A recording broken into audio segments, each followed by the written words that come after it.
You are listening to the Enormocast. Hi, this is Dr. Alan Honlove with the Honlove Good Catch Institute. And in 2026, we're partnering with La Sportiva to send a message of love and empowerment for the new year. It is not uncommon after the holidays to be feeling worn down, out of step, and misunderstood. Frankly, it's enough to make you want to go free solo a skyscraper. But don't be silly. Why in the world would you do that? But we here at HGCI want you to climb out of the doldrums by returning to that childlike state when a new pair of shoes would legit make you run faster, jump higher, and dream bigger on the playground and beyond. And what are rocks but just a playground? And what are you but just an overgrown child? So we partnered with Sportiva to bring salvation in the form of the best climbing shoes that not only slap and slay, but are legit fire. With help from Sportiva, your inner middle schooler will leave no crumbs in a pair of mandalas, absorb the aura of the special edition Squama, low-key vibe on Tommy Caldwell's Riz in a pair of TC Pros. And let's face it, the venerable Miras, well, still may be the GOAT, no cap. So here's to new shoes and a less Coogee you in 2026. Go to LaSportivaUSA.com or your favorite local shop to level up and unlock infinite drip. Hello, welcome to the Enormocast ASMR feed. On today's installment, we're zipping into the Arc'teryx Alpha SV jacket, made from the most advanced fabric known to humankind. 100D Gore-Tex Pro EPE. What do all those letters mean? They mean you're going to feel safe, warm, and dry in this jacket, silly. Here we go. First arm in. Second arm in. And now you're settling into a forced bivvy, only because your partner was up late watching YouTube videos of knuckleheads free soloing 5/9s, and he missed his 3 a.m. alarm. Now it's night again. But it's okay. You're swaddled in your Arc'teryx Alpha SV with Gore-Tex Pro EPE. Let's zip it up and shut out those nasty elements. That feels better, doesn't it? Uh-oh, what's this? Are those dark existential thoughts starting to creep in? Dread? Fear? Now, don't forget that your Arc'teryx Alpha SV has a low-profile reflector hidden in the hood brim to improve your searchability in emergency situations just like this one. So settle in, because Arc'teryx and the Alpha SV has your back, and the rest of your body too, cradled in its little dinosaur arms, or wings, or whatever they were. In the morning, when you wake up refreshed and ready to get the hell off this thing, your first thought will be, I gotta pee real bad. But your second thought will be that the Alpha SV jacket and all Arc'teryx apparel is available at Arc'teryx.com or your local shop. Sleep tight and don't let the cold wind bite. We gotta get Listen, where are you playing in town? You playing here? We're doing the Enormo Dome, whatever it is. It's terrific. Oh, It's yeah, big big house. place We sold it outside out. of town. That's a Very big nice. place. You sold What's it that, out. 20,000 seats? You really should. Look, you better get up there before you panic. Those pens are loose. You're very good. I have really enjoyed climbing with you. We'll make it. I don't think so. But we shall continue with style.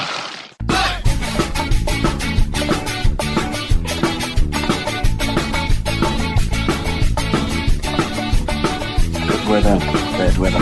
Now or later, anytime for climbing. Today's show is brought to you by La Sportiva Arc'teryx Equipment. and with support from Maxim Ropes. Maxim has been keeping the Enormocast off the deck since 2012. And don't forget our charter sponsor, Bonfire Coffee. Go to bonfirecoffee.com and enter Enorma at checkout for a discount on great coffee and to support the Enormocast. And now back to the show.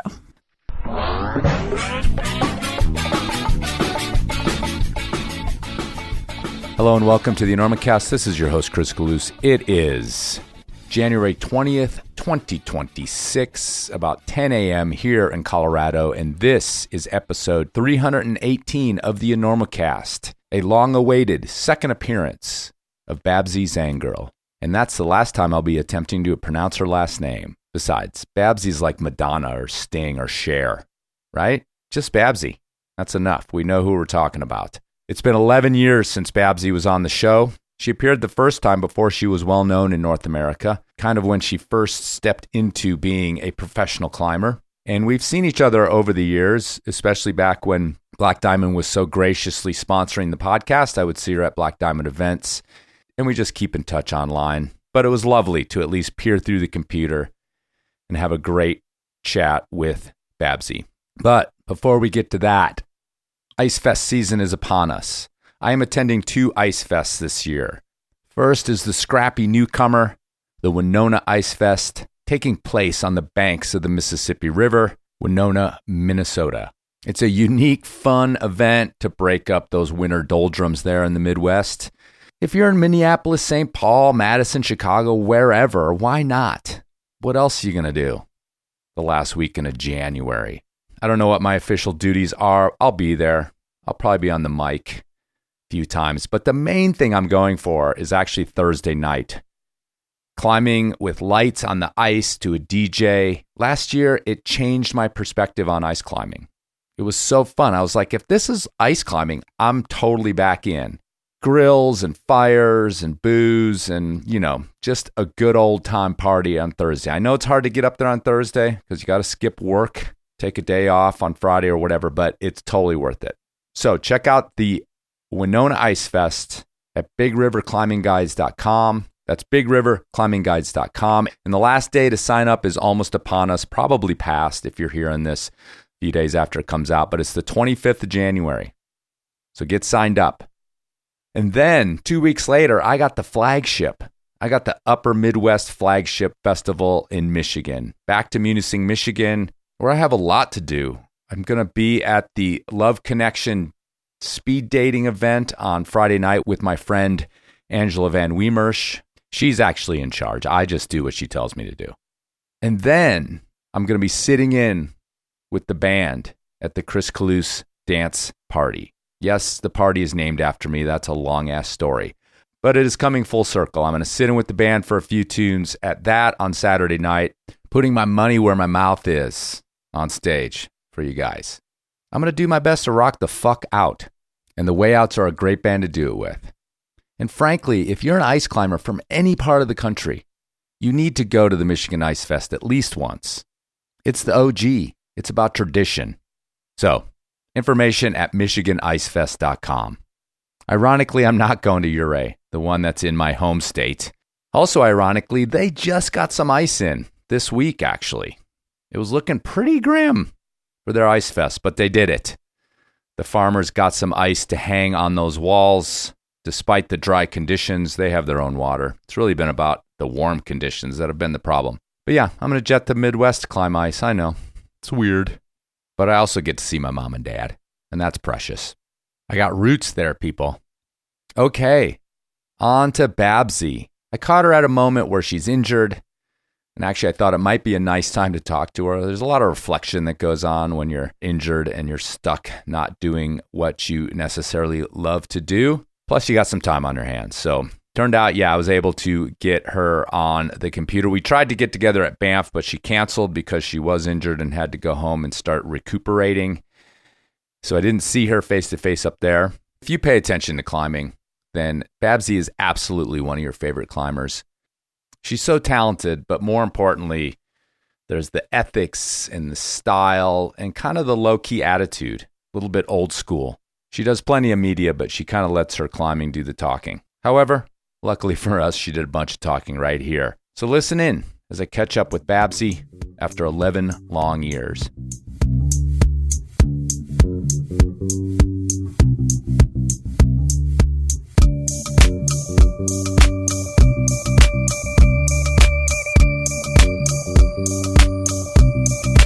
It's really nice to see you. I'm really appreciative that you decided to do this. So thanks for coming in and making this happen after 11 years, I think, since your last Enormocast interview.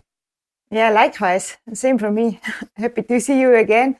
And I thought that we will meet in Banff for the film festival, but it never really happened for me because I got injured. That was the reason why I couldn't come this year. Yeah, we had a face-to-face interview planned, and you did this thing back in the day when I insisted that we would do these interviews face-to-face, and we were just talking about when it happened, and you had like no recollection of it, but it was in Salt Lake City at a Black Diamond event, and it was pretty early in my career, and also in, this is, the Enormocast is sort of famous because it was a very early podcast. And most people didn't really even know what that was. And as I recall, you were sort of, told in some level. I mean, I'm sure you agreed to do it as well. You don't do things you don't agree to, but you're like, yeah, you need to go talk to this guy, and he's going to do this recording. And I remembered it feeling like a little more awkward than actually it was. I just listened to it. I like to review these when we come back, and it's actually, I think we had a really nice talk, and I don't feel like it was weird at all. I don't know if you have any recollection of it at all, but I was worried about the language and stuff, but yeah. No, I remember it clearly. Like, I was pretty nervous because my English was not as good, and I didn't know you at this time. We just met like a couple of times, but we didn't talk much to each other, so I was not sure what to expect, but I think it was a nice conversation. It was easy to talk to you, and you asked me a lot of questions, and so it was like a normal conversation. And I think it's always the best doing that. Well, I was looking through kind of all the podcasts that I could find with you, just searching, and I think I was your first podcast by several years, actually, like the first one you'd ever done. Even though now I think you've done like plenty of podcasts. I think it was the first I have ever done, for sure. I think, I remember that. And this time there were not so many podcasts around. No.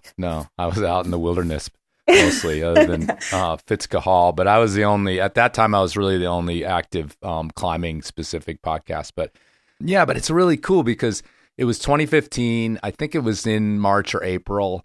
And I was looking just at who you were then professionally and as a climber, and going to, say, your Wikipedia page or whatever.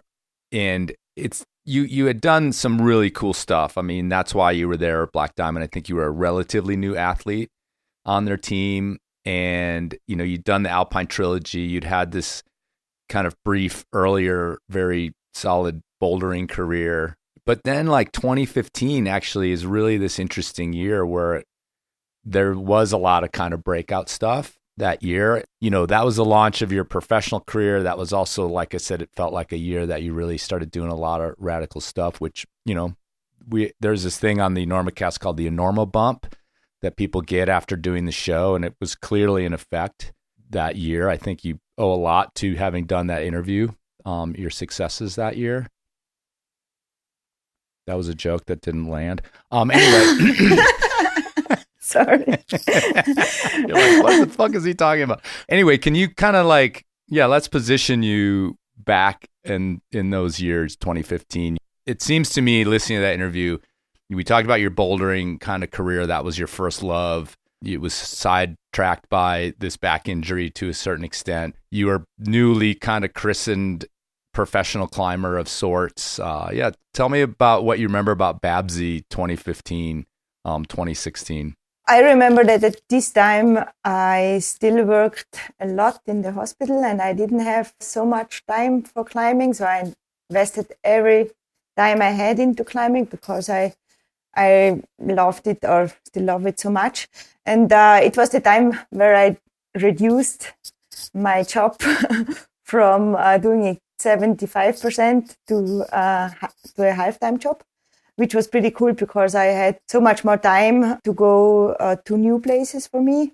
The years before, I always stayed close to home. It was mostly like going to the Ratikon, doing these shorter trips to Sardinia or to Corsica, for example. But it was definitely the time where it opened up to being able to travel further away and experience more of like the climbing in the US and just having more time. Also, when I think back, when I did only bouldering, it was so different. And this injury, what I had back in the days, it was also like a reason what opened up my eyes a little bit to explore more different styles of climbing. It was basically the time of getting super, super psyched about trying bigger walls and trying longer climbs. First of all, when I introduced you in my introduction, I called you relatively unknown in the United States, which is certainly no longer the case. And you were actually talking about how hard crack climbing was, which you've obviously improved at, just claiming it was basically jamming 5.9s was super hard for you, which is also kind of fascinating at the time. Called Off With Impossible, basically. You'd climb the Alpine Trilogy. Talk a little bit about your evolution into eyeballing El Cap as this, this place that you could excel, which you went on into the intervening years of doing a lot of amazing ascents on El Cap. I think my count is at 6 free routes. You can correct that if I'm wrong. 8. Okay. I wonder what I'm missing. No, it's okay. Yeah. It doesn't really matter if it's 6 I mean, it's very hard to keep up. Who cares? So yeah, I mean, at that time, I think you'd been to Yosemite once when I first talked to you. And again, it sort of found out that it was a lot, a different style that you weren't used to right away. I went on to talk about how most Europeans who apply themselves, it doesn't take very long for them to get good at it. But yeah, let's talk about the love affair with Yosemite and with El Cap. I think it takes quite long to get better in a different style of climbing, because like I remember when I did only bouldering, like it was super hard to get into sport climbing because it's very different when you have no endurance and you're afraid of falling, even on pointed routes. But at the same time, like the process I experienced back in the days when I got injured, like it was a huge struggle to enter into a different style of climbing. But at the same time, I gained so much more motivation in that process. And I really loved about it that I make these steps forward. When you do the same style all the time, sometimes you reach a plateau and then it's really hard to see any improvement anymore. But when you change the climbing style, I think it's really cool that you suck at it and you have to learn it again to get better in it. And I, like with El Cap, back in the days, I read like lots of stories and I had this book of Lynn Hill and then you read about this place. I had been there together with Hans-Jörg back in 2010 the first time. I couldn't climb a single crack on lead. Everything was hard. And we also had an accident with Hans-Jörg. But still, it was not like that I had this bad experience, which teach me that I should not try to do it again or go back to that place. I had the feeling that it was so adventurous, and I have such a good memory about this first visit to the valley. I will never forget it. It stays in my mind all the time, and I tell these stories a lot because I love to think back how we struggled. And at the end of the day, I think that's the coolest about climbing, to sometimes struggle and see yourself coming back and doing it again and again, investing the time and the effort and the energy. And then you come back and there is the moment where you finally can do something what I never really believed that I could do, And then it's so cool that what you can do to work on yourself. And if you really believe hard in something, then sometimes it happens. And I think this is a really cool thing what climbing can teach us. And for me, that was like always the fire in climbing what kept me doing it. It never really got boring because I always had to learn something. Yeah, I mean, and it's a nice memory, I think, probably too, because Hans-Jörg's gone. So you have this special time that you spent with him as you guys, both were learning how to do something, and the magic of the valley kind of got in your blood. So it's a nice memory, I'm sure. Yeah, I think that's so cool that like he brought me into alpine climbing, and I remember like those first days in the Dolomites where I just followed, and I came with him just for belaying him on Panorama, for example, and I had no clue about anything what we were doing there. I was just a total Gambi following, and I was super happy that he never fell on this route, and I was scared everything out of my mind, and I was just happy to be back on the ground, and I had such an intense, horrible experience. But when you think back to it, it's such a great memory that it turned into something great. Yeah, there's this word that I kept seeing in these articles about you. It's not a often used word. It's belie, and an English word, and it's basically like when the appearance doesn't match the reality. Like someone, if something belies something, it makes you think a person is, or a thing is one thing, but it really is the opposite. And it's used to describe you because there's a lot about the way you talk about climbing. When I interviewed the first time, you very much talked about being afraid, leading, and being afraid of falling, and embracing that fear and not letting it turn you away. I think people describe your personality sometimes as being, you're very calm, you're kind of low key, and yet we look at your climbs and you're like, how does this like calm, low key, unassuming person do these things? In that beginning of your career where you were just in these positions where you thought, well, I'm never going to do this, or I'm never going to be able to crack climb, is also part of that. Tell me a little bit about your personality in terms of that, of like, who are you that these things that would normally, I think, deter people, make you just want to do it more, or want to overcome it, or however it works in your brain that you have that switch where you turn that, what probably on paper looked like a horrible experience, into this beautiful memory that motivated you? I think that I'm a person who is really bad in planning. So when it's not like that I have those goals in mind and I go there and believe in that it will work most of the time. I need to be there in this place. I need to touch the root and the rock. And then I get into this focus where I can't let go anymore, where I really get psyched about something and also stubborn about it. So I don't know if this is an advantage or disadvantage in life, but I think that some people, they get a bit frustrated when they try something for a longer time, because it can happen that you're always failing on the same move or going back again and again. It puts more pressure on you. But for me, it was always like that. When I have these little key moments where I have a little progress in doing something, then my motivation gets super high and stays until it is finished. I don't know, maybe many people don't really believe that, but I have low expectations. For example, on El Cap, I know that off-fits are still super hard for me. And I know that I often struggle on easy graded pitches on El Cap. So I never take it for granted that I will be fast. And I never really climb fast on El Cap. So the fastest ascent what we ever did on El Cap was freerider in 3.5 days. And also, like, with this mindset, sometimes when you have lower expectations, then I have the feeling I can surprise myself in a positive way when it turns out great. And when it's not going well, then somehow it's also okay. You're like, yeah, that's what I expected. It's fine.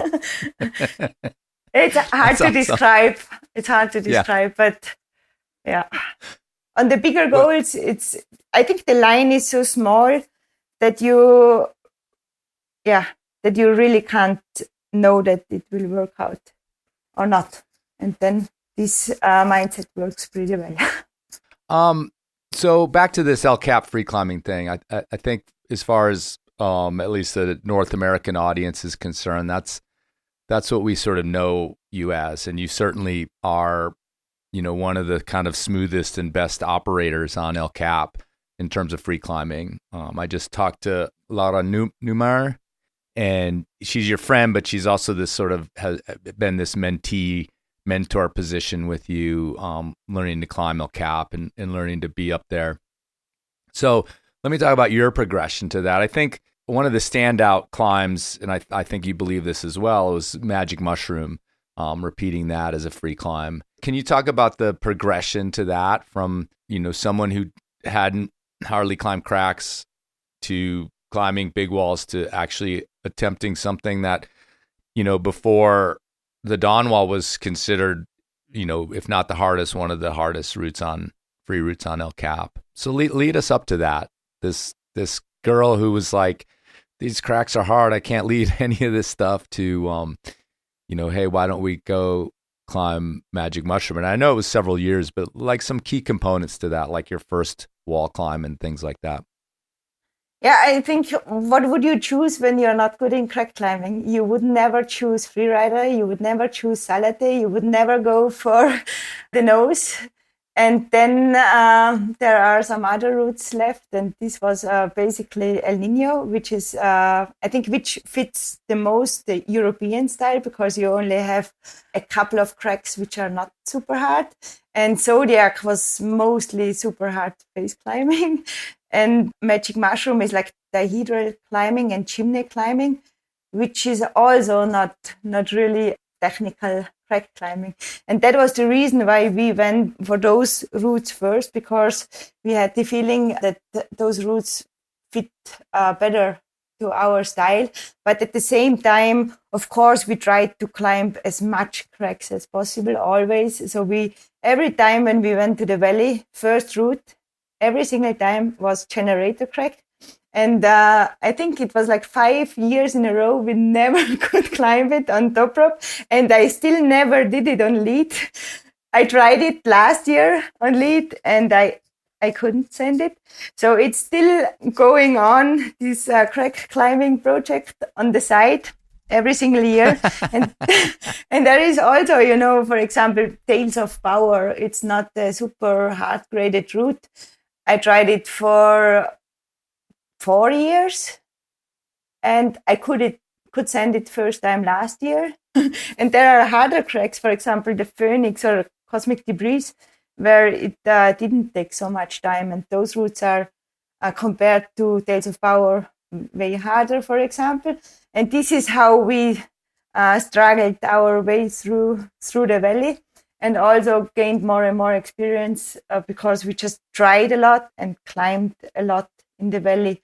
And I think over the last years it got way better, and now we feel confident on hand jams and on like basic crack climbing. We feel much better, and we gained a lot. But still, there is lots of room left to improve. Right, and we is obviously Yokopo.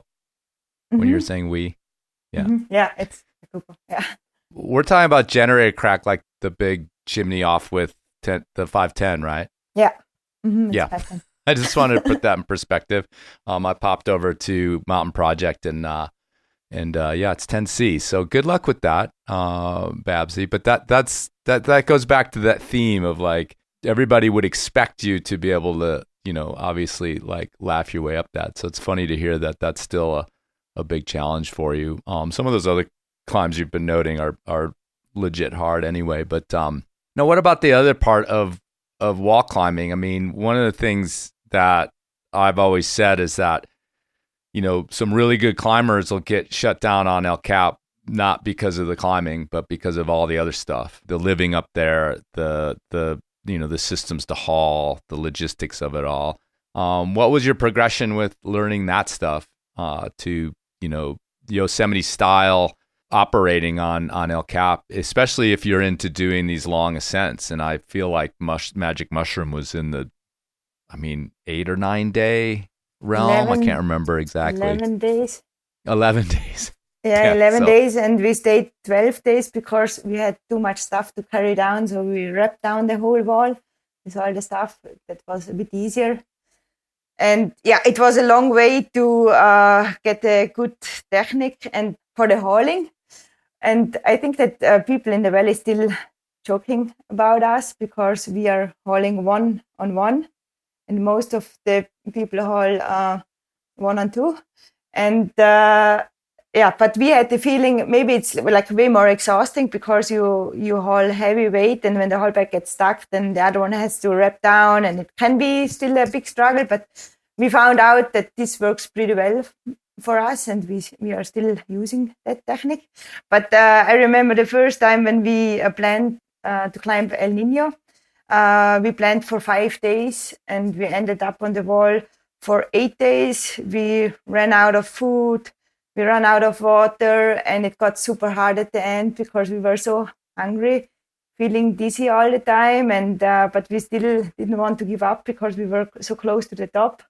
And I guess like those were those experiences where we learned the most, because then we knew on the next routes that it's better to bring a little bit more, to have like for 1 or 2 days extra, especially if you try a hard route and you want to free it. And on every single route on El Cap, it got a bit more efficient. Now we know exactly how much I drink on the wall and how much Jacopo drinks on the wall, how much water we need to bring, how much food. And everything got so much easier because of the experience, what we learned during all these different routes. But it was definitely like that. We came to the valley and we had no clue, and we just tried and we did it wrong. And I learned from doing it wrong and tried to improve. This is how it was, and this is how we improved. Also, like, for example, sometimes you try out new things because the portalage is so heavy. Then we had the feeling that we should sleep together on a single ledge, and you tried it out at home in the living room. And we had the feeling we fit perfectly on a single ledge. But on the Eiger, we tried this, and it was horrible because it's like hanging down. You are squeezed together, and you are touching with your sleeping bag the skin of the ledge, and then everything is wet. Fly. And and then everything is wet, and then you have to sleep with the PV sack in the sleeping bag and all these experiences, and then we never ever used the single ledge again for sleeping on the wall, 2 persons.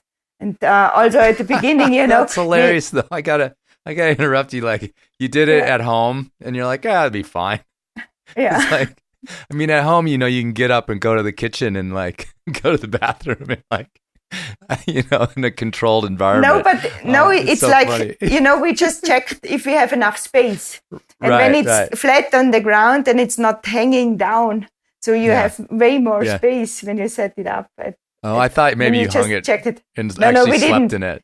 No, we didn't hang it. We just tested if it would be enough space for both of us. Right on. And we had the feeling it's okay. And then we went to the Eiger. We stayed 4 days on the wall, and it got soaking wet on the second day. And it was like a good learning process. Or for example, in the valley, I remember when we went to this tool shop and we bought those tubes as a poo storage. Okay, yeah, right. And and they were like super heavy.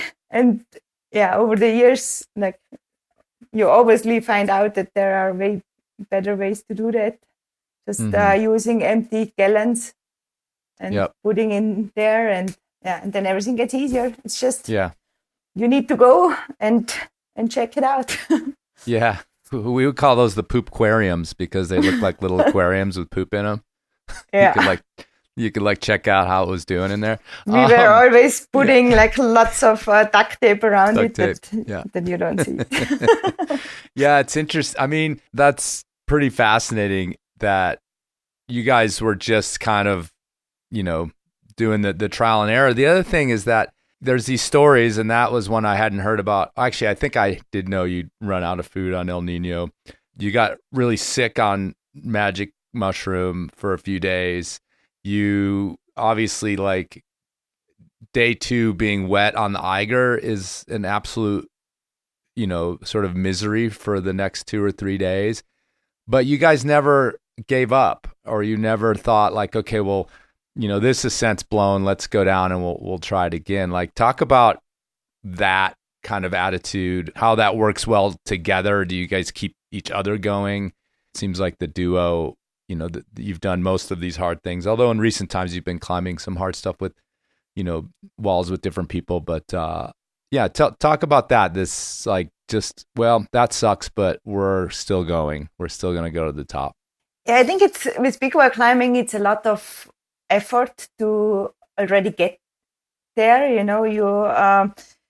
You're planning how much food you bring, and then you have all these haul bags packed. You have carried those haul bags to the wall, and then you're finally on the wall with all that stuff. And it's just like hard to bail and come back. So it's better to stay and make the best out of it, because the other option would be to bail and come back another time, but who knows if the other time will be better than this time. And especially on the Eiger, it's like always wet and cold there, and you never really find those perfect conditions where you have all the route dry and you're never in the sun because it's a north face. So you never really have this perfect day where everything is going well.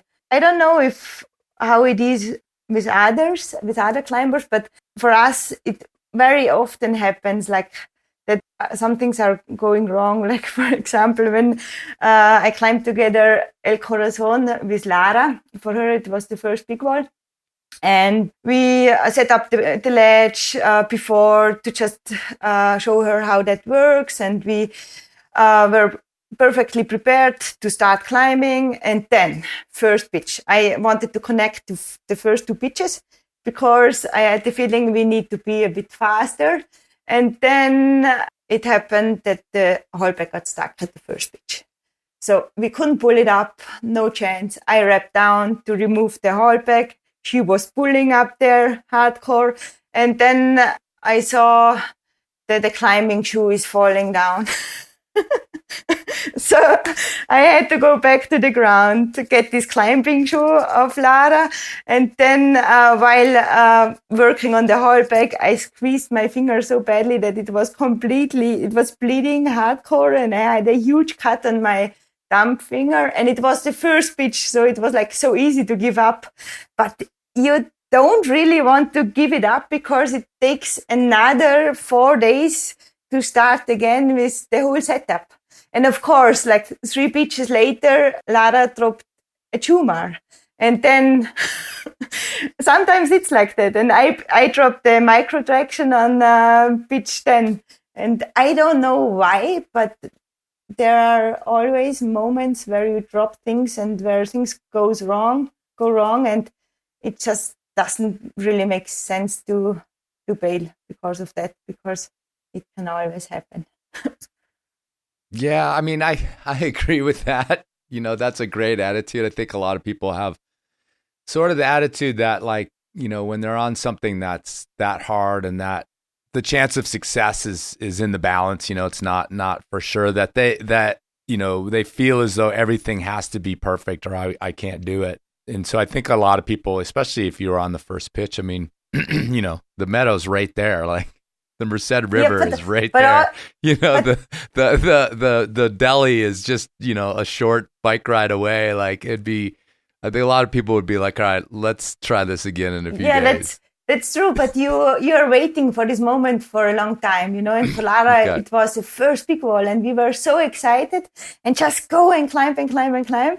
And then you don't want to stop and just call it a day and try it another day, because we were really, really psyched to just keep on going. And we knew we have 5 or 6 days. So there was still enough time to, even if the first day didn't go well, we knew that we have another chance.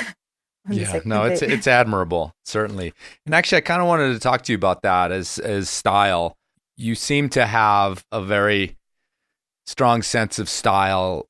It comes out, and when you and Jacopo are doing a free ascent, you sort of are careful to make sure that at the very least both people lead the crux pitches, and you have some, version of of swapping pitches elsewhere, but you want to make sure it comes out, as kind of a legit free climb. I think that applied to Eternal Flame as well.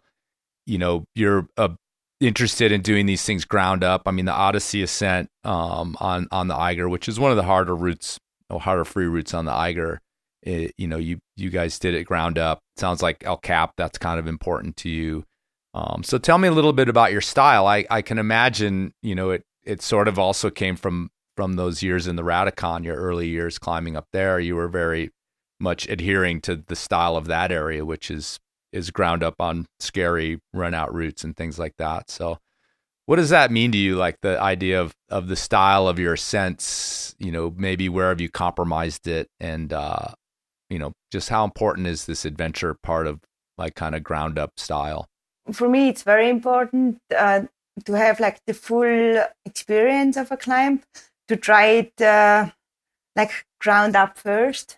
Even on the routes where we wrapped in from the top afterwards, it was always important that we do the route at least once, like from the bottom to the top, because I think this is the obvious way how to climb something, and this is how we learned it in Retikon. And in Retikon, you would never wrap in from the top, even if you have done it ground up first and wrap in afterwards.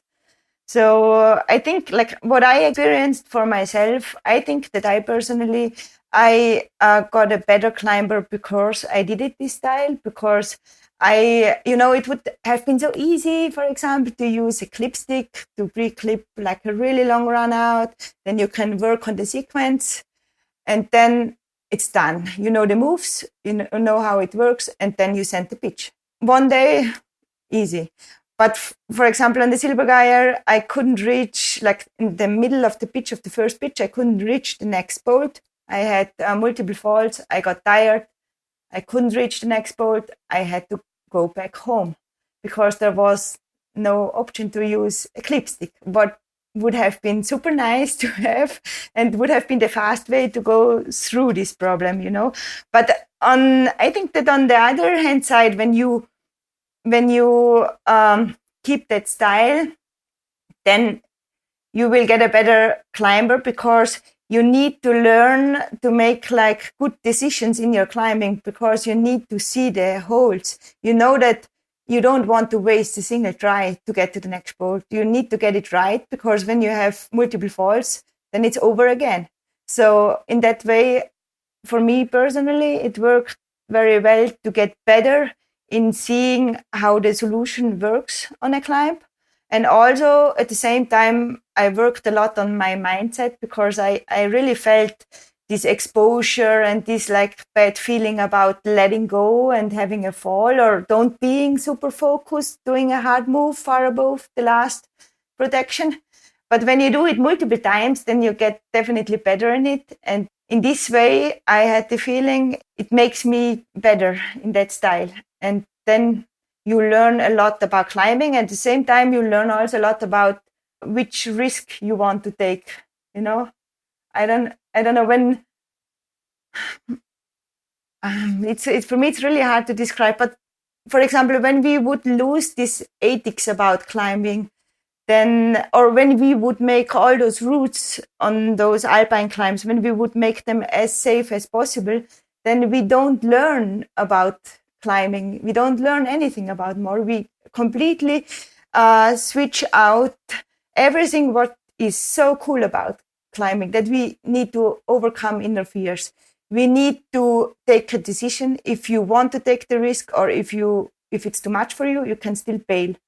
And all these approaches are gone then. And then I think climbing is also more dangerous, because when we have these standard runouts, what we have in the gym, and when we would put this outdoors, would never make our sport better, or also like the climbers would definitely get worse, because then you never learn this. And I think also like when you see back in the days, climbers started first climbing outdoors, and the gym came later. So they learned to be really efficient in this climbing terrain where we not so good anymore, because sometimes it's really hard to find the right way through a climb when it's super easy, because you can climb straight up on the left or on the right, but the route reading, it's getting harder because we don't find the obvious way anymore. And I think this is a reason we try to find the safest way. Also on the hard routes, when it's well bolted, then it's all about how hard it is. But I think it can be way more interesting when you have like a mix of all these different aspects, not only about how hard. It can be dangerous. It can be hard in route finding. Climbing can be so fulfilling with all these different parts. And I think that this is the reason why we should keep this ethics in climbing and value this in our sport, because who cares about how fast you climb something or how hard you climb? I think it's really cool that we have those climbs around, and then that we can learn from those climbs and get better climbers from the work what people did like back in the days. And we should go in the same direction, I think. Yeah, but for me, it's really hard to describe. No, I get it. I mean, in a lot of ways one thing that I think you were saying is that you learn, you have to learn risk assessment by taking risks. And, and they can be gradual risks, but you can't learn it. If all you've ever done was climb very safe climbing, when you run into something risky, then you're not prepared for it in any way. And, and also, I mean, you're talking about like a safety thing of making routes safer, but I also see it in terms of like trying to just sort of I wouldn't say cut corners, but make it, again, as sort of efficient and easy to reach your goal as possible, which is an interesting idea that you have come to climbing for the challenge. Obviously, you're going to try something that's harder than what you're able to do for the challenge. But then it's always interesting to me where you immediately start to look to ways to reduce that challenge so you can get to your goal quicker. Like the idea of, I always talk about how, like, when I first started climbing in Yosemite, the idea of top-down rehearsing was from on top of El Cap. Like, no one would have done that. That would have been seen as like completely reducing the experience, and now it's sort of commonplace. So yeah, just that idea of making things kind of frictionless in a way, like, okay, well, let's find the easiest way to get to this goal that I've set for myself now that I've set it, is just an interesting attitude. And I think maybe that's part of what you're talking about. Yeah, and it's not that, I don't want to say that I like big runouts. It's like I would clip every single piece what I find. It's just, when you, I think it's really cool to have those more challenging routes around, that you can learn more about climbing because of these routes, because the routes teaches us a lot, I think. And I had the experience when I got into alpine climbing, we had the feeling we climbed this route Tempi Moderni on Marmolata South Face. It's only graded 6C, so we already climbed 8C at this time, so it should be easy for us. And then we got completely lost on the 27 pitch. We didn't bring enough to eat or warm jackets or sleeping bags. And then you are on a wall, which it can get super, super dangerous because it's not made to wrap down on these old rusty pitons. And then it was just because of, we didn't see the right way. Because, as I said, it would have been easy to climb straight up or on the left or on the right. And then you are finally on a dead end and you don't find any protection anymore. And then you have to bail. And I think this you can really only learn on rock when you do those things. And you can't really learn this in the climbing gym or somewhere else. So I think this is some things what I really like in climbing, or it teaches me a lot. Yeah, I think that's an interesting segue into the Eternal Flame. I was sort of looking at these lists, of all the things you've done, and I kind of like started to notice that 2022 was, I didn't see a lot of stuff from 2022. And then I was like, finally, I was like, oh, that's when they went to Pakistan, to the Eternal Flame. And that's a pretty natural progression, is this idea of like, okay, we are really solid wall climbers here in the valley. As I joked, you know, the meadows right there and the rivers right there and the grocery stores right there. And, you know, all these things that make it this awesome challenge, but it's also, you're in Yosemite, it's sunny, it's California. Like, what do we got to worry about? People want to break that a little bit. So talk about this motivation or this idea to go and do Eternal Flame in Pakistan, and was it kind of like, well, we're dialed here, we have this alpine experience, should we go see what we can do at altitude and with snow and ice and all the things that go with something even more challenging than dangling my feet off my portaledge on El Cap on a sunny evening, you know? I really liked it, you know. Yeah. Like El Cap is amazing for the 5-minute approach and having all this good weather and solid weather forecast and everything. It's so nice. But Pakistan was completely different, and we knew it, that this is a completely different experience. And we both had the feeling that it could be too much for us to go right there after just having the valley experience and the, some experience in the Eiger.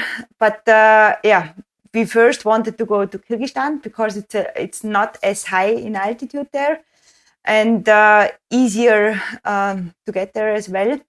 But then COVID came and our plans were cancelled. And after COVID, we had the feeling, let's go directly to Pakistan and see how it is. And first of all, it was more like just go there and see how it is really, because I never have been to high altitude before Pakistan. I never have been higher than 3,000 meters. And there it was like 6,250 meters. So we really didn't know how our bodies get affected of the altitude. And it can be, you know, it can get super bad, and it can be so bad that you never climb in this altitude. It really depends on acclimatizing and how your body reacts. So this was the biggest question mark of the whole trip, the altitude. And then also like it's so far out, like you're far away from everything. It's like it takes 1 week from Islamabad to get to the base camp. Then it takes, when you're not acclimatized, it takes 6 hours to get to the base of the wall. And you have to carry those heavy haul bags. What we carried 5 minutes to El Cap, we had to carry for multiple hours and way steeper compared to the valley. And the first year when we were there, we got to know that the weather is also like a big issue. So you need to be super lucky to even have a chance to climb there. And at the first year, we didn't have any chance. We basically carried up over 10 days. We carried up all our shit to the base of the wall. And after the trip, we carried everything back down to the base camp and went back home. And this was our first trip to Pakistan, our first real expedition. And then, I got to know that expedition climbing can be also not much climbing. It's mostly just hanging out and waiting for the good weather window. But at the same time, you know, I think that this is so cool because it's so rare that you get this perfect window. And it's when you see this tower, like the Nameless Tower, it's like the dream for a climber. It's like this perfect orange tower with like perfect cracks on it. It's the best rock quality what you can imagine. And it's every day when you wake up in base camp, you see this spire and you're just inspired to finally get the chance. And the coolest thing about it was when you finally get the chance and you have already invested so much time and energy in it and it didn't happen. And then you get this window finally. On the second year, we came back and there was like an 8-day weather window. And we knew this is our only chance. And then it's so perfect and so cool that you finally get to climb there.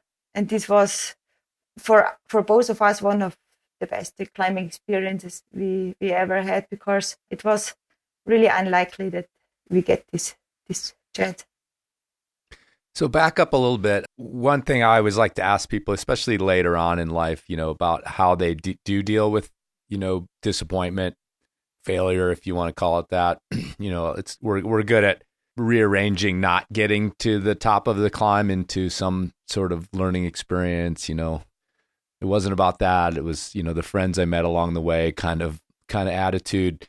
But really, you wanted to do it. You wanted to get it done. You wanted to climb something. So, you're walking down or whatever from that attempt where you just basically hauled your gear up and down. What's Babsi like when, you're at your sort of limit and you're like, I've had enough, or I've almost had enough, or like, how is your attitude with that? Are you just a flat stoic where you just eat it and you just keep going? Do you break down? Do you throw a fit? Like, what do you like when you're faced with like, Jesus, this is way harder than I thought, and I kind of don't want to be here anymore? Because any expedition's going to have these moments. Yeah, that's true. But for me, it was even without climbing, this was so far at this time the best trip I have ever made in my life, because it only like to do the trekking tour to base camp and just carrying all our shit up to that spot and waiting for this perfect moment. It was so much excitement. Like, I was so motivated and so excited to have this adventure. Of course, it was like the moment when we gave up and when it was clear that we need to carry down all that stuff. And it was senseless what we did the last 10 days. It was hard to face, and I was super happy to get back home, because it takes so much energy and you are in such a bad shape when you're back home. But then as soon as we got back home, the motivation was already there to come back, and we left everything in Pakistan because we knew we will come back and we will try again. And we knew that we should come a little bit earlier the next year. And it was only, the hardest time was like carrying down all that stuff. Yeah, at least you have something to do. And in base camp, in base camp, you are hanging out all day long, eating, sleeping, and going for a walk with a goat.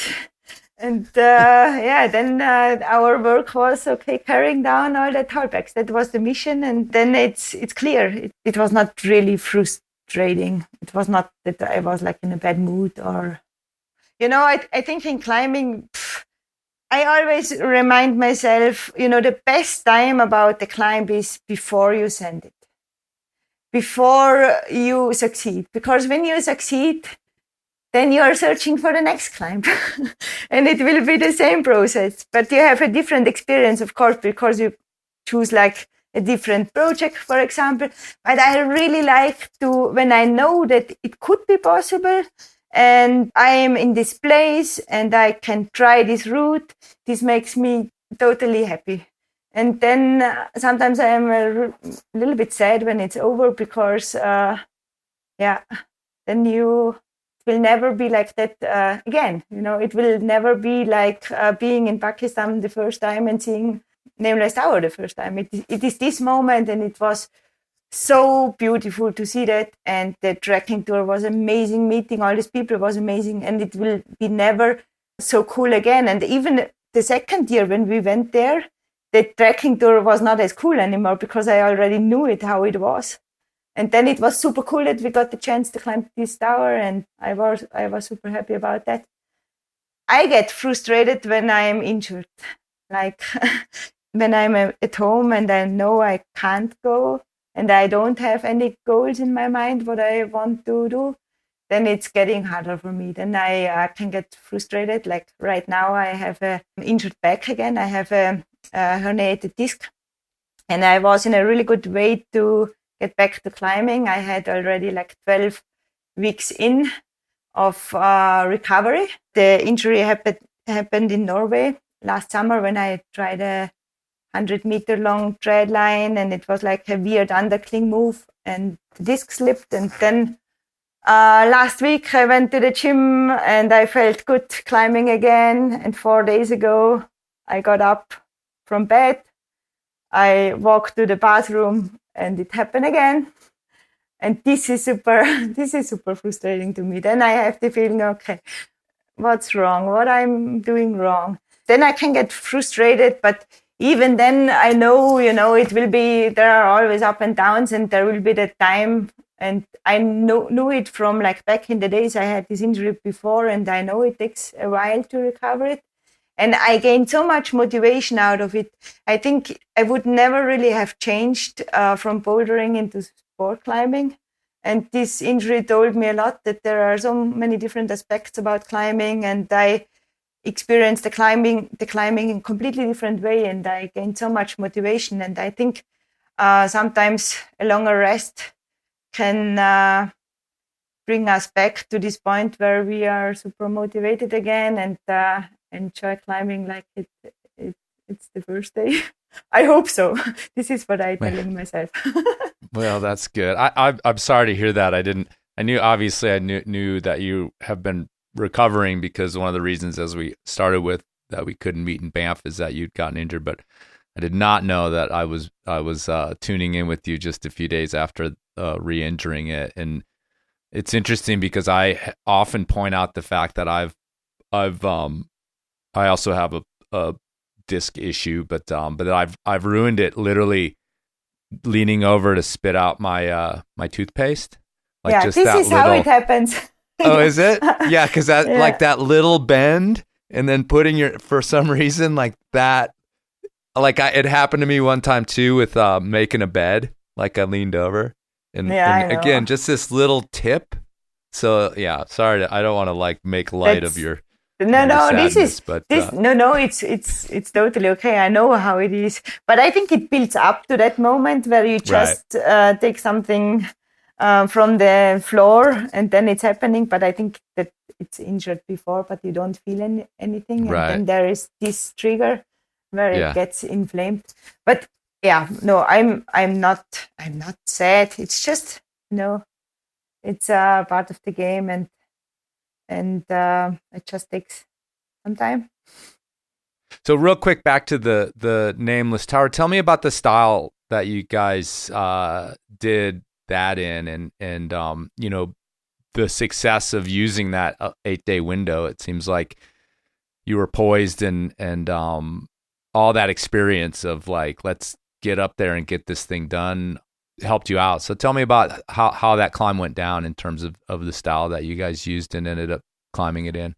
First of all, on this route, we were not sure if we can do our style, what we are normally doing, because you don't have so much time to climb pitches twice, like doing all the hard pitches both on lead.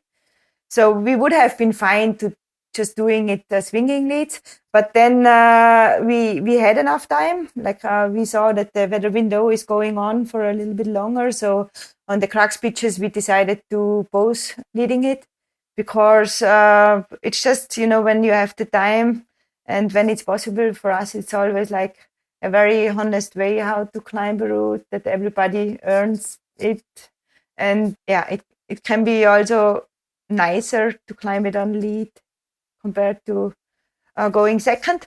So this was just because we knew that we have enough time, that we both sent the hard pitches both on lead. And on the rest of the route, we did swinging leads. And it went so well. It's really like the nights were super hard for me because I could feel the altitude. So I couldn't really sleep well. I could sleep a little bit on sun terrace. That was still okay, but at the altitude of 6,000 meters, I couldn't sleep at all. And also eating was super hard because I wasn't hungry anymore. And this was a challenge. But as soon as I started climbing and the heart rate got up, I also lost all these bad symptoms, and I could focus on climbing and enjoy the climbing. Otherwise, I would have given up for sure, I think, already on the second day, because I felt so sick after the first night on on Santerras. Yeah, and I don't know. I think it was like it went so well. We were like on the hard pitches. You need lots of luck that you don't fall, and yeah, we didn't fall, and everything went smooth. And it was an amazing experience. And also, like, Edu was on the route before us. In the meantime, he was like on the upper part on the wall, and we were on the lower part of the wall. And we were filming the whole route, and we had like a bit of pressure because of that, because you don't really have the extra time to fix the lines for the filming guy, because the filmer had to go ahead of us. And this was really helpful that Austin could use the fixed lines of Edu to go before us and film the route. Otherwise, it would have been for sure some extra work. Does that ever frustrate you? I mean, you're a professional climber, so lots of things get documented. But then you're also old school, and you sort of, I think, have we talked about sort of having this nostalgia for when it was just a couple people together learning how to climb and go through the adventures together. So where do you find that balance with documenting the things that you do and having those pressures that go with that? Yeah, I think like for example on Eternal Flame, it was clear that we told the filming guys that we don't have the extra time to put the work into the climb to fix the lines for them. So there was either way that they fix the lines by their own, like aiding up before us, or asking Edu if he leaves his fixed lines for them to use them, because we knew that it will take our chance, when you have, because like we fixed lines on Eiger before, also for a filming project, and it's just lots of work to do that. And on such a big mountain like Nameless Tower, you can't really do that if you want to. They have to do it by their own. But I never really had the feeling that I feel the pressure of the filming team, that I need to send. For me, it was always kind of easy to get into the focus and forget about the filmers. And when we climbed Freerider, for example, we had such a good filming team. Like it was Eric Bissell and Mia, and those guys, they were so efficient on the wall. So we didn't have to do any extra work. We just climbed. We did our thing. We were focused on climbing. We didn't fix any fixed line. So they just fixed the lines by their own. They fixed the free blast like the day before. And then we climbed the free blast in the early morning. And by midday, all the fixed lines were gone. So we were not in the way of other climbers. And the day after, Eric came from the top, wrapped in, and followed us on the end of on the route, and then pulled up all the fixed lines. So we didn't have any extra work, and they did the incredible job on the wall. And I never really had the feeling of pressure of filming in those hard pitches. But I definitely, before we started the flash attempt, I had the pressure, because then okay, somebody's coming because of you, and they want to film the flash try. And of course, when you stand in front of the wall on the first pitch, I had the feeling, boy, it would have been really embarrassing to fall off the first two pitches, And which is possible. And then I was like, oh my God. For me, my personal goal, what I set for my own was, please send the free blast and everything will be fine. Okay. And then that's awesome. Like, just like, wah, wah, project over. Sorry, guys. Like, what time is it? Oh, okay. Well, at least we can go have breakfast. Yeah. That would have been a nightmare. That's so funny. I mean, let's talk about that. I mean, you're injured now. We just talked about, that it's frustrating for you, but you had a great year, in terms of the previous 12 months to getting injured, including doing this historic flash of the free rider. And I heard about it, obviously I watched media and I'm like, oh, Babsi flash. And the first thing I thought was like, how did she avoid that route for so long, or parts of that route? Like, how long was that premeditated that you were like, I can't go anywhere near this climb? Because, I mean, you're in the valley year after year. It's there. Do you know what I mean? Like, I was like, how has she not climbed on that before? I exactly I think a lot of people probably had that thought.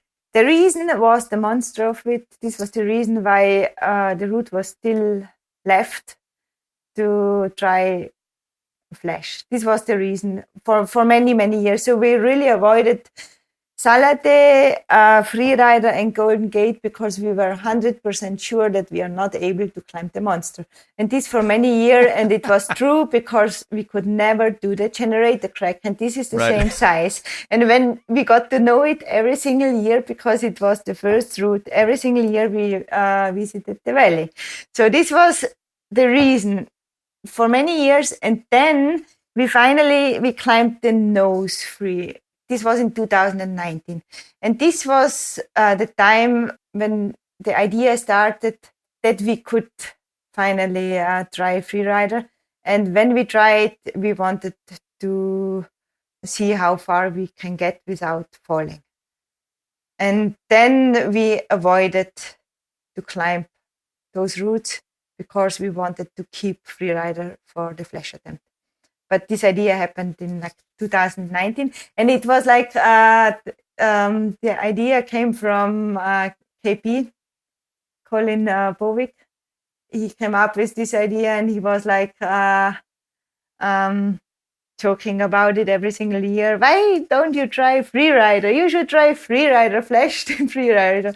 And we were always like, no, I don't know. We suck on white cracks, and it will not happen. And then And then we finally tried it. But also like last year, when we did it, it was not the main goal for the valley trip. The main goal was climbing Magic Line.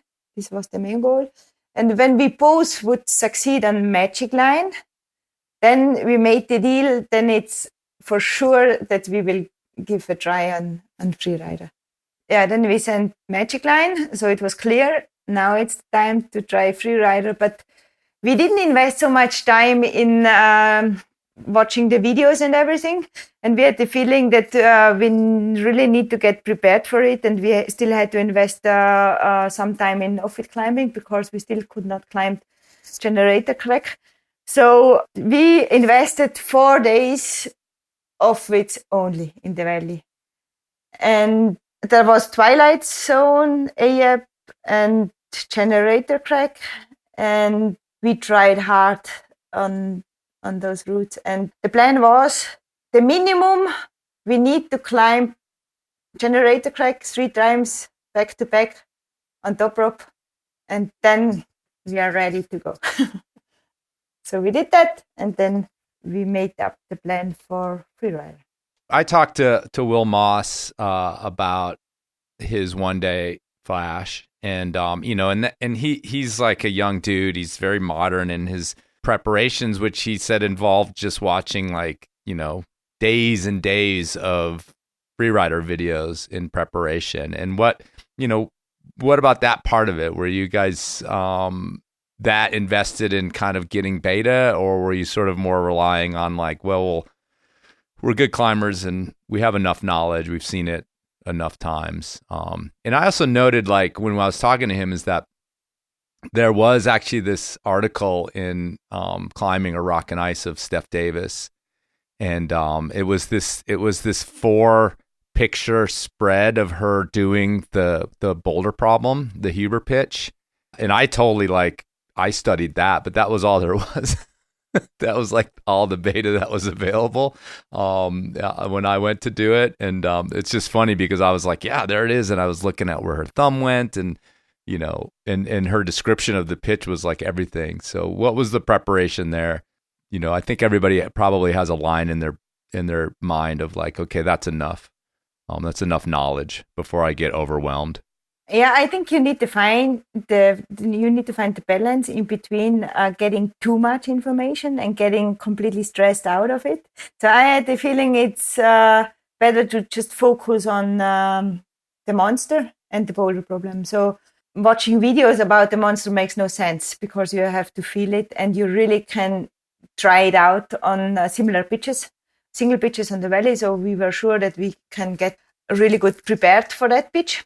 But the boulder problem, we watched the video of Honnold multiple times. You're like, Yeah. I'll have a rope. I'll be fine. Yeah, I had the feeling, he's much taller than me. Don't know if I can use the same beta. And I don't know. It was like we watched it multiple times and I knew exactly what Alex was doing there. But you never really get the same feeling when you're right there and try it by your own, because at the end I couldn't use the same beta. And it's just it's always a big question mark. I think you can be well prepared, but you can't really try those moves. We watched this video multiple times and I talked to Emily Harrington about the monster. Perfect. Because this was a thing what I was not sure about, because I had the rumors that people were saying with a bigger foot you can push yourself easier up because the foot gets stuck better in that size. And my feet like are... the heel toe. Yeah, the heel toe. And she told me that she used the double shoe on the right foot. And then I had the feeling that I will do the same. And I did the same. Thanks, Emily, for that beta. It was very helpful.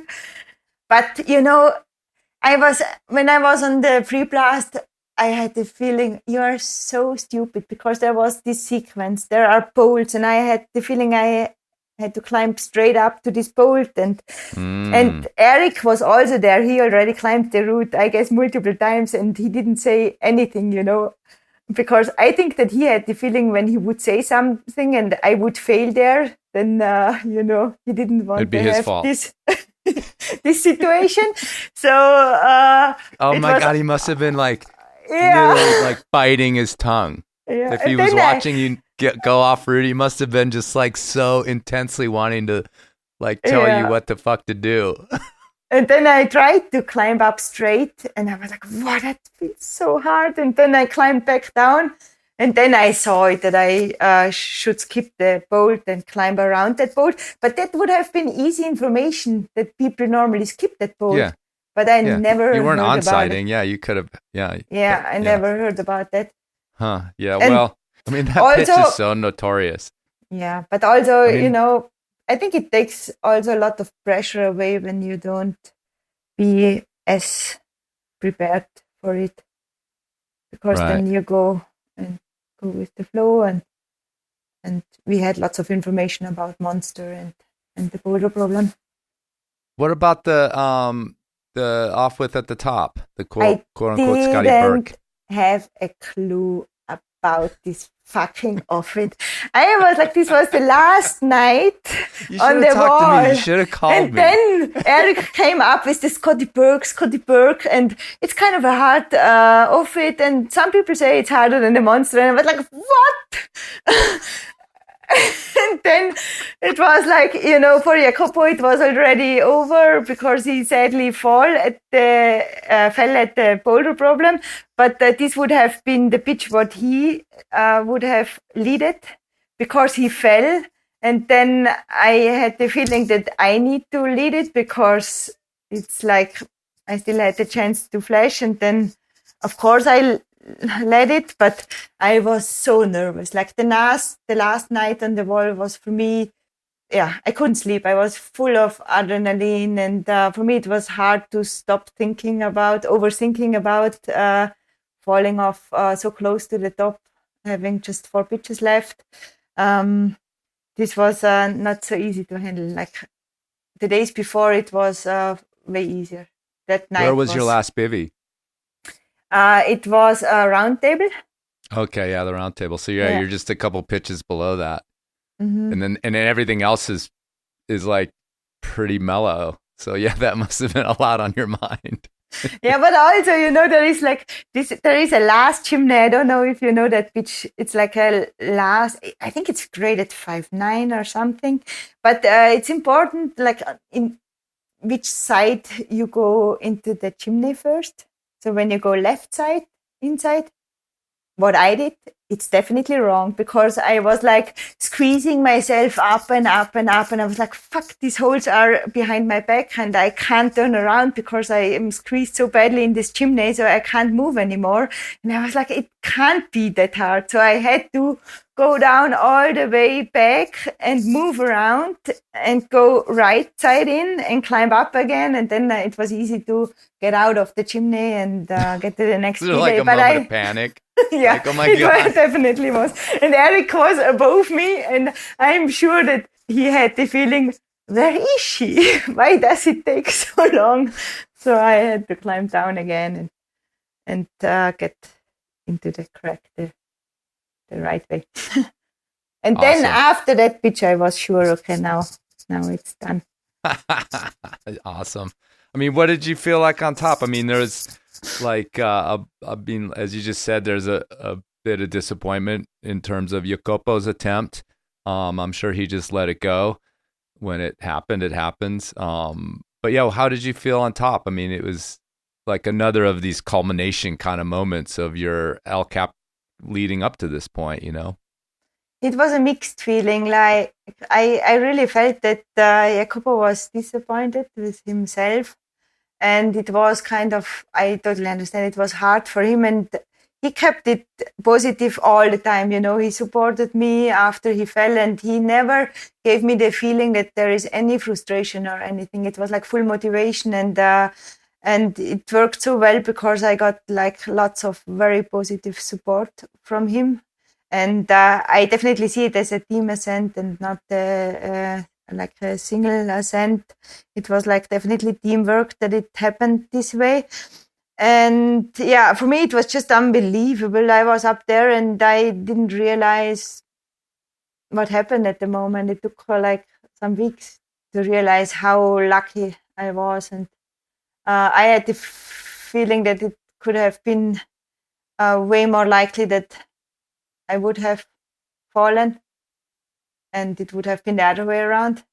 And normally, with most of the other routes, we always stood on top together, and we did it together successfully. And it's crazy because you are on top and Jacopo sent free rider. He just had this little error in the middle. Like I was talking about that word belie, which is a very obscure word that's used in these possible translations, frankly, of some of the stuff I was reading. But the other word that's more common is all around, right? That gets tacked on to any article that's about you. And I agree with it. You being just one of, I think, in a top 10 kind of category, male or female, of all around rock climbers, you're in there. It's just an absolutely impressive thing. And, we've talked a lot about your personality and why that is, why you want to go into these challenges in all these different realms and be a beginner in a new realm. It seems to be exciting to you to try to kind of find its mysteries and solve them, sort of thing. But one of the things I noticed is that you, I think, and correct me if I'm wrong, because I'm just like pulling this off of all these different sites, it was only about 4 months before you went and climbed this Bomberino route, which is 15A. Am I correct in that timeline? It was sort of, I think, late May. November, early December for the flash, and then May for the for the sport climb. Yeah, that's right. That alone, that statistic, and just it's a kind of a variation of a Andra route. It's Bomberino 515A, so extremely hard. And I mean, that's just an amazing statistic that a climber could go from this big wall experience, a 3.5 day flash of free rider. No, you didn't just get on a plane and immediately, but talk about that. Like, this is just in your head of like, well, I just did that. Maybe I'll go try to the hardest sport climb that I've ever tried.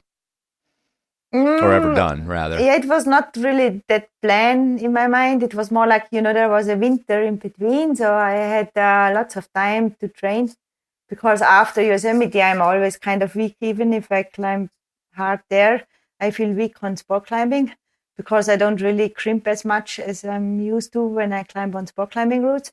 So I invested a winter in training. And then for me, like Arco is like a very close destination for sport climbing. And this is the place where you can climb in early spring. I knew about this crack because I already climbed there a lot, and I love this crack. This is so amazing. It's like a steep wall. It's like probably 45-degree overhang with big tufas and very bouldery style.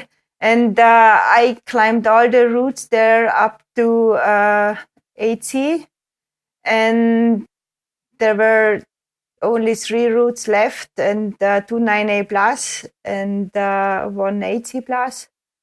And then I had the idea to just check it out and try the single moves and see if I can get to the belay somehow. And then, and then the process started. And as soon I knew that I can do all the single moves, I couldn't go away anymore. I was super psyched to just invest more time, and I knew that it's possible because I can do the single moves, and I just have to invest lots of time to connect everything. And it was funny because normally I climb a lot. I can climb 3 days in a row and do 1 rest day on project outdoors. But on this route, I needed to be like in a very good shape. And it was the route where I had to do like 1 day on, 1 day off, 1 day on, 1 day off. And I did this for basically 2 months with 2 bit longer breaks in between. Yeah, I was ready to give some proper. It was completely different experience, but it was so cool to see the progression, like from can't doing the moves, and then finally connecting everything and sending the route. It was a great experience to me, and in that place where I love to be. Like it's it's a perfect vacation place. Even if you have bad days on the route, you can just go down to Arco, have a coffee, and it feels like holiday to spend time there and climb there. It's similar to Spain. You know how that is. Yeah, I mean, I just, like I said, I kind of just was looking through your timeline and I was like, wait a minute, that is a breadth of experience in a few months that is pretty impressive. And it just talks about how, I mean, your skill set is so deep. And the interesting thing is then you could have turned around and gone and climbed some, super scary whatever route somewhere else. And there's just so few climbers that can pivot the way that you do. That's not really a question. I'm just gushing at this point, but it's but it's also I think it fit really my style, and I was super lucky that I was able to do the single moves. Otherwise, I would have given up on the first day for sure, or on the second day. So I think you need to be lucky to find a route in this grade which fits your style, because there are definitely lots of routes around which are graded way easier, what I'm not able to do. So it was like a perfect style, super crimpy, bouldery sequence at the end, what I really liked. I think it fit perfectly my style otherwise. And I had the feeling I will not do it this season. And it was already like coming to a close end because it got super warm in May in Arco. So I had the feeling that it will be like a long-term project. And, when I started to try it, I was super psyched to have like a long-term project because it's close to home, and I knew that I can go there like after every winter season when I'm in a good shape and just try it and keep it as a long-term project. And maybe one day I will climb it and it would be like my hardest sport climbing route. So this was... But you ruined that plan. You ruined that plan by sending it the first season. So now you got to find a different one. But Yeah, I don't know. I wanted to put an exclamation point on that kind of diversified climbing styles that you took down in over a few months, and then it led into a summer and then your injury. But a couple last things I'd like to ask you about. When we started this podcast, you started talking right away about we did this, we did that, we did this, and I had to clarify just in case nobody knows that it was Jacopo, your partner, and I was kind of thinking about that in terms of also having, again, just spoken with Laura Neumeyer, this younger woman climber that you've done El Cap with and some other stuff. And, again, friends, but also sort of a mentor relationship. You guys are such a unit, you and Jacopo, in our imaginations and also in reality. You've done all these things together. Do you actively kind of think about like, well, I also need to climb with other people and climb with other women and things like that? Or do you just let it sort of organically happen in terms of projecting or doing big stuff with people that are sort of outside of that unit? I think we are really working so well together in all parts of life, and especially doing what we love the most together. I think it's really, really a great thing what we have in life, that we can share those great experiences together. And it's always mega. We never really have bad conversations when we climb together. Maybe when we set up a border ledge or when I drop something. But no relationships goes well when you're trying to set up a border ledge. Come on. But of course, we also I remember you telling me that he slept really well on in Pakistan, and that kind of pissed you off. Yeah, that's true. And also, of course, we have those moments at home when we don't climb, where we really need the time apart from each other, where we climb with other people too. I think it's good to keep the balance, because when you spend so much time together, it's like having the same job, spending like 24 hours together. It's of course that you sometimes need a balance and climb with other people. And I found it like super inspiring to climb with Lara on El Cap and being a woman team. And it was such a cool time. And I definitely want to do this more often. But I also really like to climb with Jacopo and do big projects together. It's just, I think it's all about balance and finding a good mix. But for example, after Pakistan, when we spent so much time close together, I climb a lot with my sisters and go for sport climbing trips with my sisters, for example, where when he's doing something else with his friends. It's like this. It's like we also need a balance. We can't be together every day, every hour. Last year, I talked to Caro North, and more of a sort of alpinist snow kind of climbing in her life, these expeditions to sort of big peaks. But we talked about her kind of just hammering expedition after expedition, and at some point in her late 20s, she kind of like came up for air and felt like, well, I gotta like slow this down a little bit. I'm exhausted. It's just one expedition after another. And it's been, this really amazing 10 years of your life since last time we talked. Like I said, it felt like I caught you right as it was kind of exploding, at least in an international sense of recognition. And then it's just, a lot of stuff and a lot of climbing. And you were 26, you're 37 now, is that right? And like that transition period, I mean, from like 20 to 30 is one thing, but like, 26 to 37 is a big transition period in anyone's life, as far as maturing and growing up and whatever's, going on as your performance changes with your body and things like that. What are your thoughts about this lifestyle that, just opened up to you? It sounds like you still have some time that you spent at the hospital with your career, the one that you kind of like slashed right after we talked last time, to become a much more avid pro climber. I think those doors are still very open to you to earn a living as a pro climber.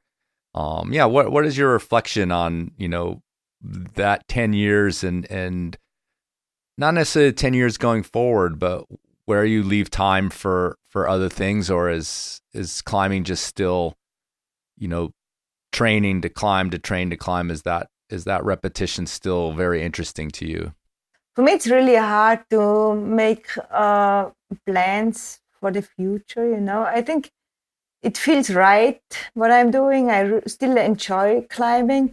It doesn't need to be always the hardest, and it doesn't need to be always a big project. I can also enjoy climbing and just go to a crag and climb multiple routes which are not hard. So this is also very joyful, I think. But in general, I think the climbing is a really important part in my life. I really enjoy it, and I love the feeling of movement in climbing, and I love the experiences and adventures what I get in climbing. I also like the time in between. I don't feel the pressure that I have to do or have to go somewhere right after I have done something. It's not really like that I run after the next and the next and the next. It's not a plan what I made up in my mind. It's mostly like the climbs what I get inspired over the time, and when I go somewhere and see something. And the job in the hospital I still have, because I think it keeps a great balance in life. I really like to have like a normal day where I have to get up at 6 a.m, or where I have to do a 24-hour shift, for example, help other people, and is not connected in any way to climbing.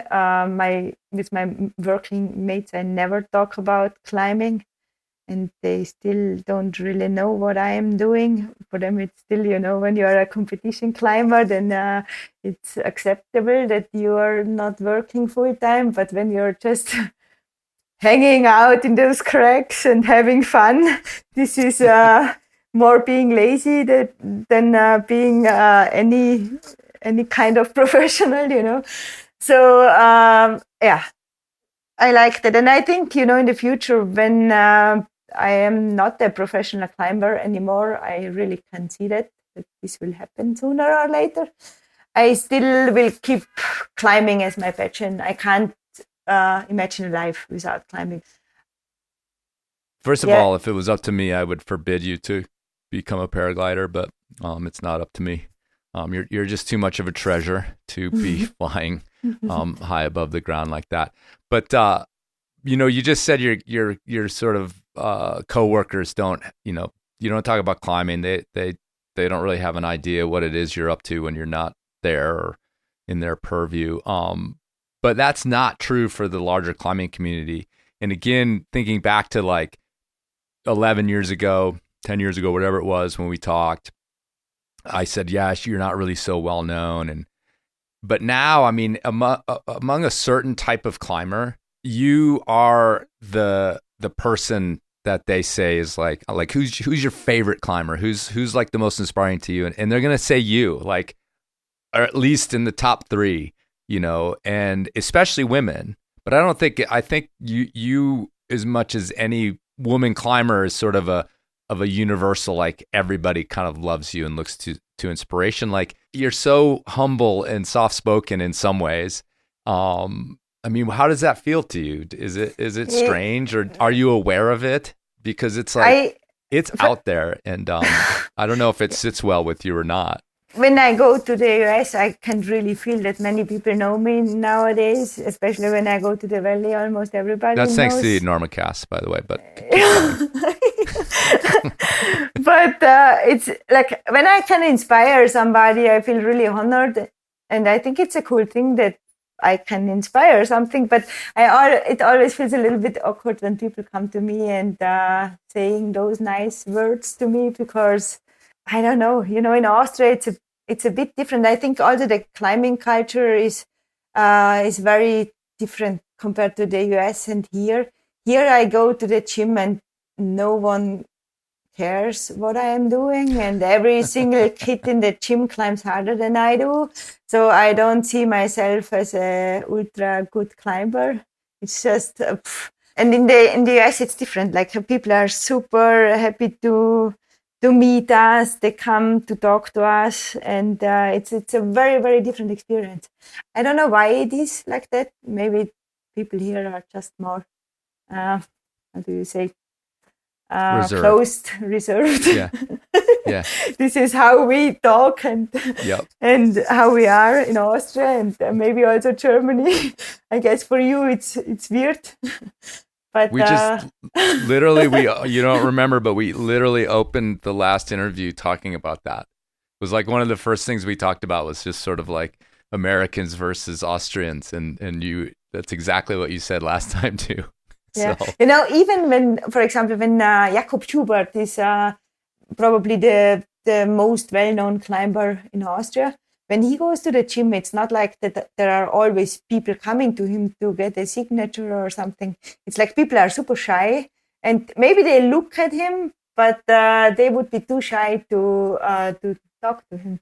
And when you are in the US, it's so different. But I think it's super nice that people are super open, and it's also like it's super kind. I mean, I've always respected climbers like you, and I actually talked to Nina Caprez about this as well, who's an old friend of yours, who come in and are in the dirt, are in the trenches, are in the hanging out and just being climbers. Like she talked about her solo trip where she ended up in Indian Creek and just in a tent and climbing with whoever. And I think when the Hubers, came to Yosemite, especially Tomas, just fully became part of the scene, part of the fabric, just these guys. And I feel like you also have that kind of vibe, as I'm just going to go to the crag and I'm going to be amongst the people, cool. so to speak. I think it's really cool. I think cool. that when you are not at home at the place and people are more close, then it's really hard to find friends or get included in a climbing scene. And in the US, I think it's way easier because people are more likely to talk to you and just letting you be part of a group, which is for sure harder here. When you talk to Jacopo, he moved from Italy to Austria, and he could tell you many stories about that. He had a hard time to feel accepted. And one time I was alone in the US, it was also the first time when we were together in Indian Creek, and Jacopo had to leave because of an athlete summit for North Face. And then I had nobody to climb with. And there was this hitchhiker. And I was like, should I stop or should I not? And I was like, he looks like a climber. So I stopped and I climbed with this guy. His name was Sam, and he was a completely dirtbag. He just had 3 different camps. This was all what he had, no climbing partner. And we climbed together for a whole week in Indian Creek. I opened the back of my car with all the sponsored camelots, and for him it was like Christmas and Easter together, and we had such a good time, It was really cool. It was a great trip.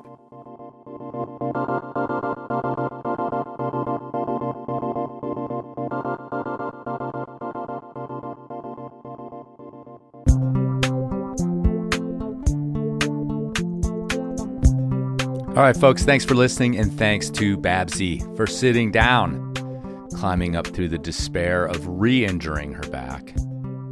I'm sure she's training harder than I do when I'm completely fine. She appears to be in good spirits, and you can find Babsi all over the internet. You know how to do it. It's called Google, or the search function on Instagram if you're not actually following her already, which you probably are. Finally, if you're still here, you're a hardcore fan, which means you are waiting with bated breath for the Last Rites episode, formerly known as TAPS. And the hotline is open. It's actually been open all year. Some people have called in throughout the year and left some messages. But the hotline is hot for Last Rites, formerly known as TAPS. So call in with your beef, your rave, your lament, whatever it is you might want to hear on the show. The call-in format's been a lot of fun. And hey, it's less work for me. So help us out. Give us a call. You can go to enormocast.com and see the number right there on the screen, or you can call 1-888-532-9822. That's 1-888-532-9822. The Enormocast hotline. We await your call. All right, folks, if you're ice climbing, if you're rock climbing, if you're gym climbing, whatever sort of climbing you're doing with a rope, don't forget to check your knots.